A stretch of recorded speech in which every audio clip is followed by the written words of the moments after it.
Hello and welcome to the Sword of the Spirit, a school of ministry in the Word and the Spirit. Our theme is Knowing the Son, and we've been examining the New Testament teaching on the Son of God, and we've seen it's such an exciting teaching to discover that Jesus, as the Son of God, lived always in full submission, full surrender to the Father. What a great example for us as believers to follow. But of course it's more than an example, because Jesus is not just the example, he is also the suffering servant, the one who gave this substitute sacrifice to the Father on behalf of humanity so that we could be saved. In today's teaching, we're going to look at the Son of the cross. Never do we find greater obedience from the Son than when he died on the cross. He was obedient unto death, even death on the cross. And if you want to know what true sonship is, then examine the cross, because Jesus, in the high watermark of Father-facing obedience, surrenders his life as a sacrifice for God on the cross. He did it all unto the Father, and he did it for you and me, so you and I could also become sons and daughters of God.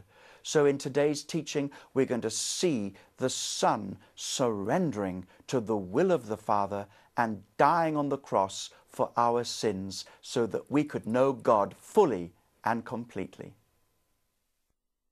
Welcome back to the Sword of the Spirit teaching on knowing the Son. And we've come to the climax of everything that the Bible reveals to us about the Son. We've come to the cross of the Son. We're going to see how Jesus approached the cross, what it meant for him. Now we find when we come to the Gospels a real emphasis upon the cross. Not just the Gospels, of course, but the whole of the Bible. We could say that the shadow of the cross falls on every page. The cross was the purpose of the Son's coming and the highest revelation of who the Son is, and therefore also the highest revelation of who the Father is. It is, of course, the most important event in all human history, the cross. It's the universal symbol of our Christian faith. And in the next manual in the series, Salvation by Grace, we cover in detail exactly why the Father sent the Son to die and exactly what his death achieved. We will examine the cross also from the Father's point of view in knowing the Father. And we grasp that it was the gracious initiative of the Father. It was his sacrificial activity. It was also an experience of his grief, the grief of the Father in seeing his Son die. But in this series right now, talking about knowing the Son, we are not looking so much at the theological implications of this. The Gospels present the story of the cross as a kind of drama. And we're going to follow that drama right now. The Gospel stories lead us to the cross along the path that was walked by the Son, by the way of the Last Supper, his agony in the garden, the betrayal by Judas, his arrest and trial, his torture, his execution, the tomb, and the glory. And the Gospels show us this personal drama with this company of players illuminated by many, many important details. For example, the cross shows us what the Son did in the hours of his greatest struggle, which we will look at in this session. Now, it seems to me that the Gospels set the drama of the last 24 hours on earth of the Son in four main locations: the upper room, the Garden of Gethsemane, the procurator's residence, and then a place called Golgotha. The drama begins on the evening of the first day of the feast of the Passover. Significantly, the Son was spending his last evening on earth by eating the Passover meal with his apostles in the large upper room of a friend's house. It seems that there was no servant present to wash the feet and no one willing to do it, no one humble enough to do it, a menial task, so Jesus did it. He put on a servant's apron, he poured water into a basin and did what nobody else was willing to do. And then he explained to the apostles that God's love always expresses itself in humble service, that the world would recognize them as the disciples only if they loved each other in a similar way. And then the mood changes as he warns his apostles that one of them was about to betray him. And he told more about his impending departure. Then he comforted them with news of the Spirit and taught them about the Spirit's forthcoming work in the world and in their lives. Then, while the meal was in progress, he gave thanks for a loaf of bread and broke it into pieces and handed it around with the words recorded in the Gospels, "This is my body. Take it and eat it in remembrance of me." And after the supper had ended, Jesus did the same with a cup of wine.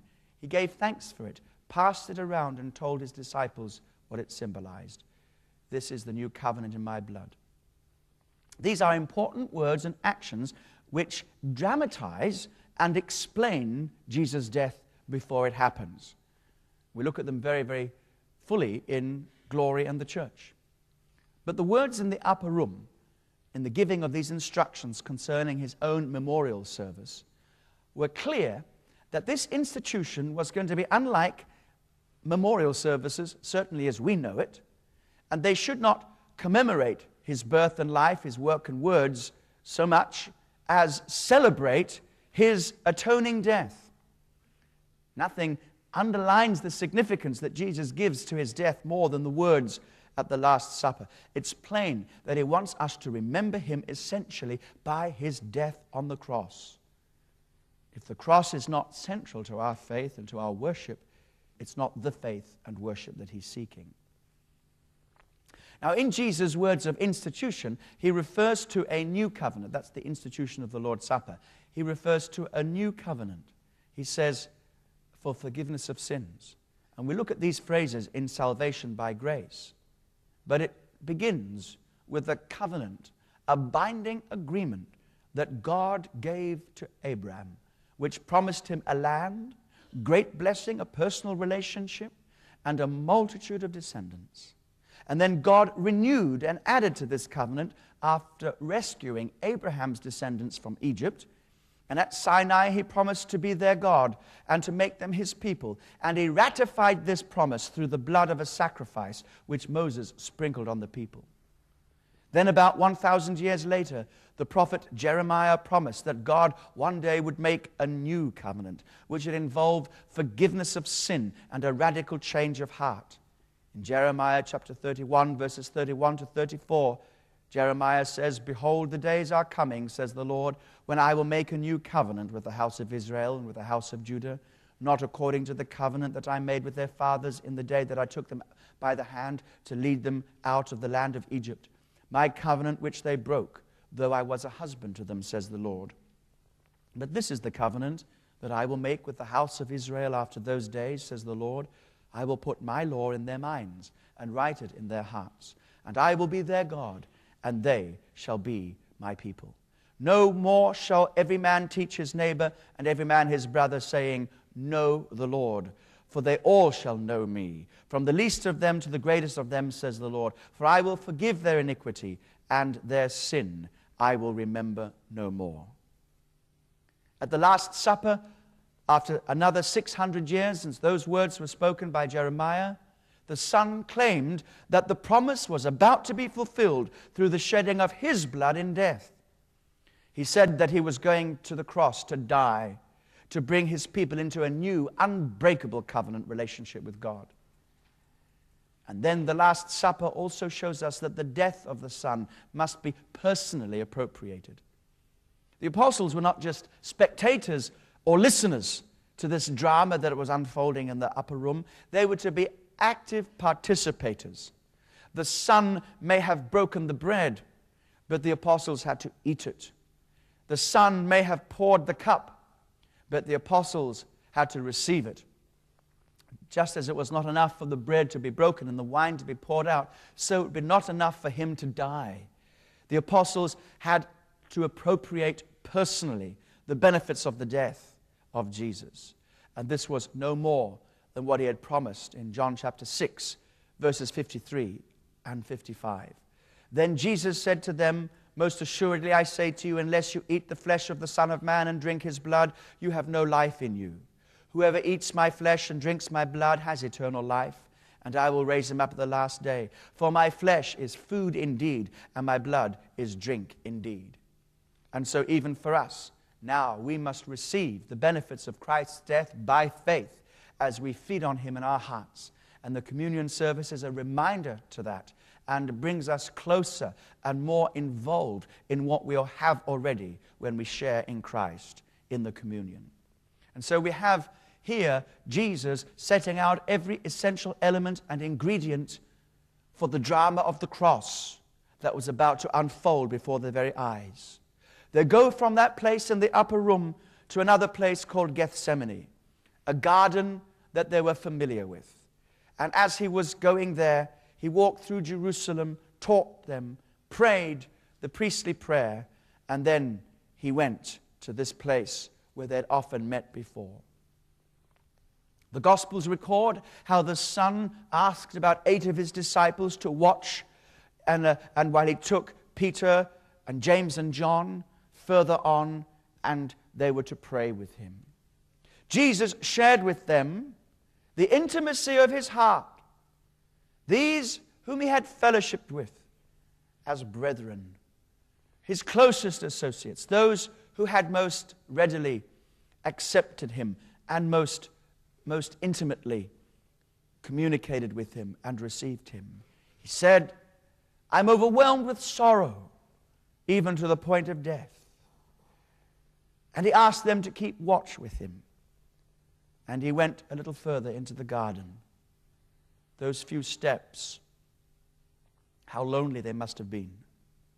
He couldn't even take Peter, James, and John further into the depth of the garden. He was about to go into the depth of an agony that no one could go into. Nobody could fathom. Nobody could be a part of. He just said, please stay here while I go over there and pray. What a difference between here and over there. The Son of God trod those steps alone, just as he had to go to Mount Calvary on his own. And there, deep into the garden, he fell prostrate to the ground and prayed that climactic prayer of submission that we have considered in this series and throughout all of the sword of the Spirit. In many places we made reference to it. If it be possible, let this cup pass from me, but not what I will. Let your will be done. And he returned to the apostles. He found them asleep, and he said, couldn't you watch with me for 1 hour? And he went away again to wrestle again in prayer. Twice more he returned and found them sleeping, for they could not enter into the mystery of his suffering. Luke reports that Jesus' anguish was so great, his sweat fell like drops of blood to the ground. Some people wonder how the Son of God could have been so overwhelmed with grief and dread, how he could have begged to be spared the cup, how he could have flinched from God's will. The Old Testament describes this cup, and Jesus knew what the cup was. It was the cup of God's wrath and judgment. He who knew no sin was about to be made sin. The Son knew the Scriptures, and he knew that this cup was being offered, which contained the wine of God's wrath that was due only to the wicked. Jesus knew that he was called to be so identified with sinners as to bear their judgment.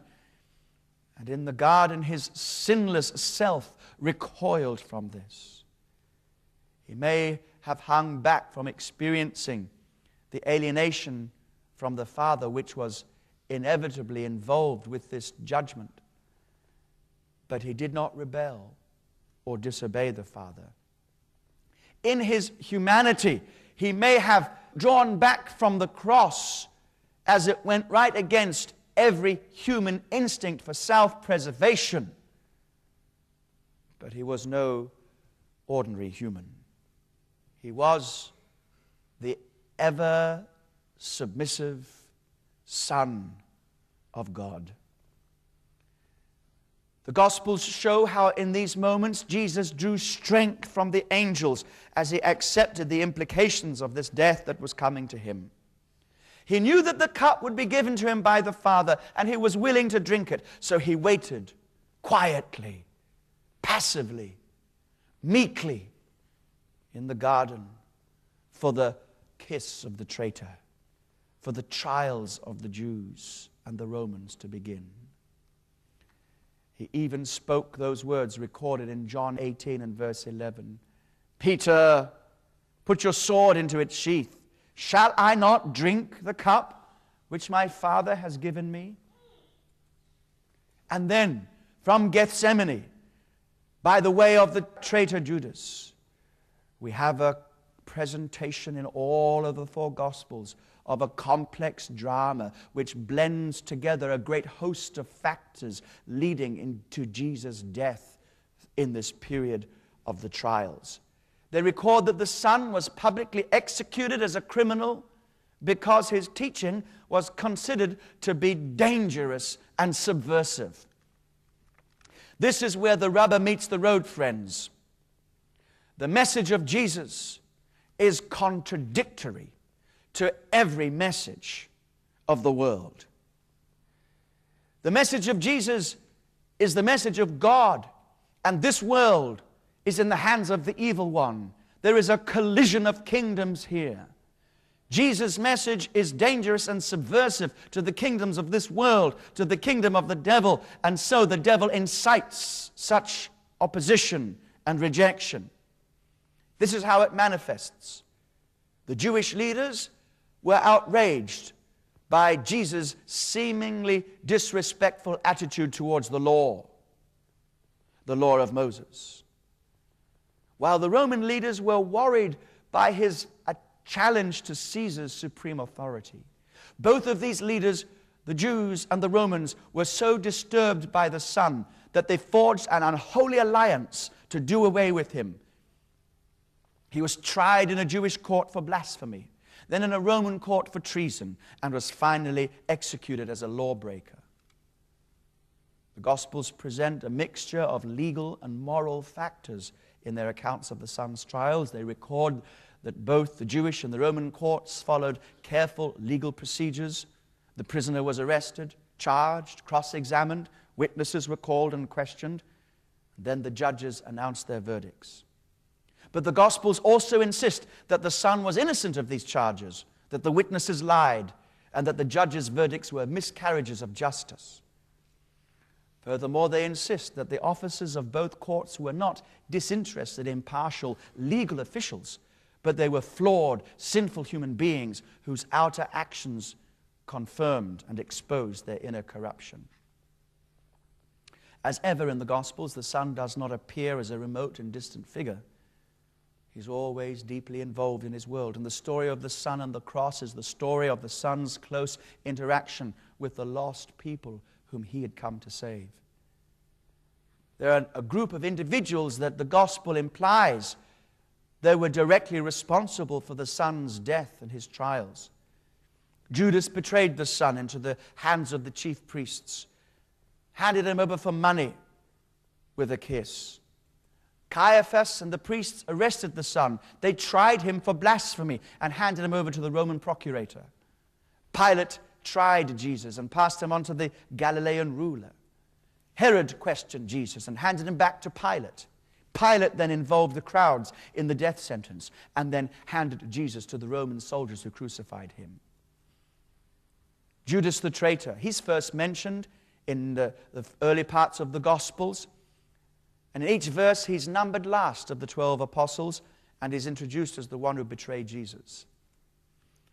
John's Gospel indicates that Jesus foreknew Judas would betray him and that Judas was doomed for destruction, that he'd acted only after Satan had prompted him and possessed him. But this does not exonerate Judas from responsibility for the Son's death. The fact that his betrayal was foretold does not mean that Judas was not a free agent, which is why the Bible refers to Judas's wickedness. Jesus seems to regard Judas as responsible for his own actions and appears to make a final appeal to him in John chapter 13, verses 25 to 30. This is when Jesus takes that bit of the Passover meal which was reserved for the honored guest and hands it to Judas, the one who is about to betray him. And Jesus said to him, "What you do, do quickly." This was the final act of Jesus' friendship, reaching out to this man as if he was saying, "You don't have to do this, but I know you're going to." Judas rejected Jesus' appeal and fulfills Psalm 41, verse 9. "The one that has eaten bread with me has lifted up his heel against me." Jesus condemns Judas in the Gospels, and then the Bible reports that Judas condemned himself with his own hands in suicide. Mark 14, verse 21, "The Son of Man goes just as it is written of him, but woe to that man by whom the Son of Man is betrayed. It would have been good for that man if he had never been born." Some scholars believe that Judas was motivated by a kind of zealot allegiance, joining Jesus merely to liberate Israel from Rome, a kind of terrorist. And then when he discovered that Jesus would have none of it, betrayed him, or maybe even tried to get Jesus to force his hand and to bring about political deliverance. Others argue that Judas was morally motivated, morally flawed, rather than politically motivated. Whatever his precise motivation, the Gospels simply state that Judas betrayed Jesus for 30 pieces of silver. Many months earlier, the Son had taught his disciples that it was impossible to serve God and money. But when it came to the crunch, Judas chose money and so consigned the Son to death on the cross. Let's keep our lives free from the love of money. The priests. The Gospels show that the Son upset the Jewish leaders throughout his public ministry. Although it seemed to them that he posed as a rabbi, they knew that he had no credentials, no training, no proper authorization for such. He feasted when he should have fasted. He mixed with disreputable people. He profaned the Sabbath by healing people. He rejected the traditions of the elders. He publicly criticized the Pharisees and called them hypocrites. He made the outrageous claim to be the Lord of the Sabbath, to be the one who could forgive sin, to know God uniquely as his Father, even to be equal with God. As far as the Jewish leaders were concerned, the Son was a blasphemer. Caiaphas and the priests were sure that Jesus' doctrine was heretical, that his behavior affronted the law, that he was leading ordinary people astray, and that he encouraged them to be disloyal to Caesar. They wanted him stopped, and they were sure they had a valid political, theological, and ethical reason for silencing him. When they tried the Son in the trial, they made him testify on oath. He even made blasphemous claims for himself. It was plain to them that he deserved to die. Despite this, the Gospels record in Matthew 27, Mark 15, that Pilate's belief was that the Jewish leaders were motivated by envy. They wanted him dead because he challenged their authority while possessing an authority that they didn't have. When they had questioned the Son's authority, they had been silenced by his reply. "By what authority are you doing these things?" Mark 11:28. "And who gave you this authority to do these things?" Jesus said, I'll reply to that question if you answer my question. By what authority did John come? Was he of God, or was this man's authority? They said, we can't answer this. If we say he's of God's authority, then Jesus will say, why didn't you follow him? And if we say of man's authority, everybody knows that this man was a prophet. We can't say anything. So Jesus said, then neither will I say anything. We've noticed that Matthew's gospel, the gospel that presents Jesus most powerfully as the king, often highlights issues of authority.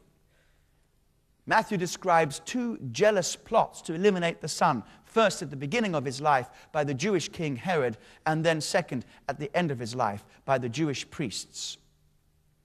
Both rightly concluded that Jesus was challenging their authority, and so they sought to kill him.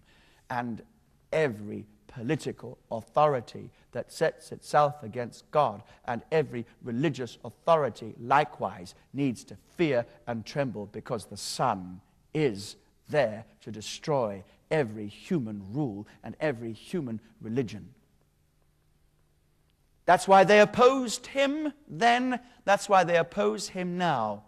They put him to death then, and they would do the same now, but it's too late. He's raised again from the dead. They will persecute and oppose the church. And church history has never been without its generation of a martyr. And in our generation, there are more martyrs, more people who die for Christ than any other time in history.